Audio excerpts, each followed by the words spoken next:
నా యొక్క పేరు చెప్పిన అక్కడి దేవుడే ఆ విశ్వేశ్వరుడే మా యొక్క అగడుగు పెగడని కలుగుతున్నాడు అని సంబంధి. అవునా అవునా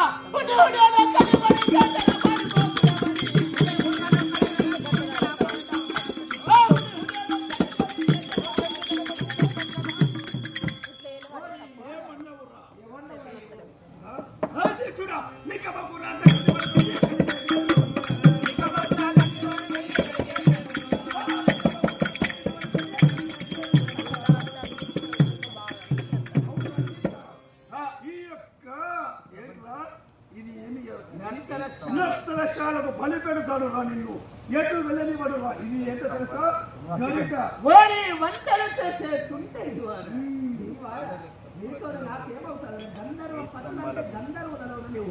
అదేరా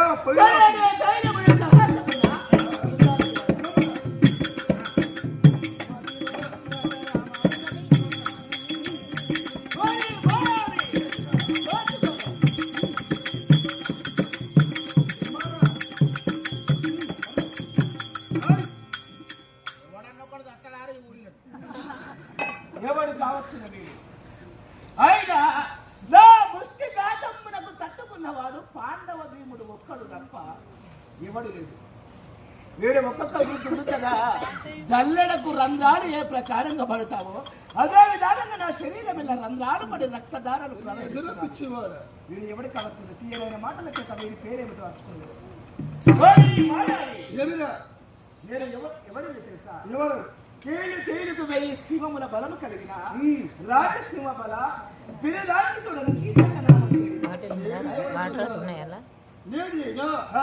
కీలుకు వెయ్యి శివములకు వల భీమసేనుడుగా 1000 ఏనుగుల బలము నాకు ఉన్నది. వీళ్ళు పక్కంటికి 1000 ఏనుగుల బలము కలిగిన వాడివి దేవ అవురా అవురా పాండవ భీముడంటే ఈ రాజసింహ బలుడు బెదరి చెదరిపోతాడు అనుకోవచ్చు. పాండవ భీముడు అని నాకు నివేశం ఏంటో తెలుసా ఒకనాడు నేను వారి యొక్క బకాసుడు వధించి ఎల్లమ్మ చెరువులో స్నానం చేస్తుండగా నీవు వేట పట్టుకు వచ్చావు. నేను స్నానం చేస్తుండగా నా యొక్క వీపు పైన గుద్దినావు.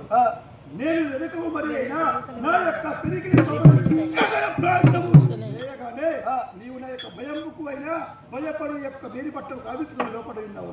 అవునా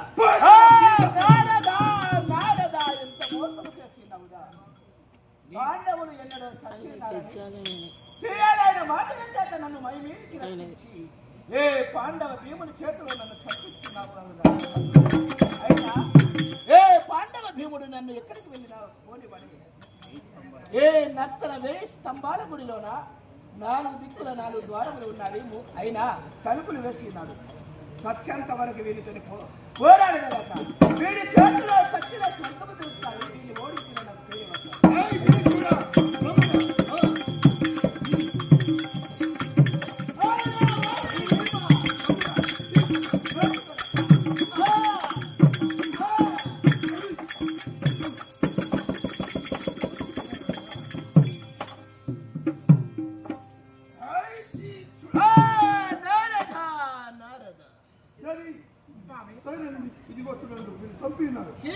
మరణించనా పాపిష్టి వాడు పరస్త్రీని కోరిన పాపాత్ములు ఎవరైనా పతనమైపోతారు. అందరూ ఒకసారి కరకాలం సరేనయ్యా. మరి ఆ కీచకుడు పొట్ట చీల్చి ఈ యొక్క గుడి చుట్టూ తోరణాలు రక్తము చేత శివబలని చంపిన వాడు కాదు వీడు కాదు నేనే అని రాస్తాడు. సరేనయ్యా. తెల్లవారితే గోగ్రహణము ఆండమేళం అని బయటపడతాము. మనకు అర్ధరాజ్యం వస్తుంది. ఇతడితో గీతిక వారన్న నాటకం సంపూర్ణ కొన్నవారు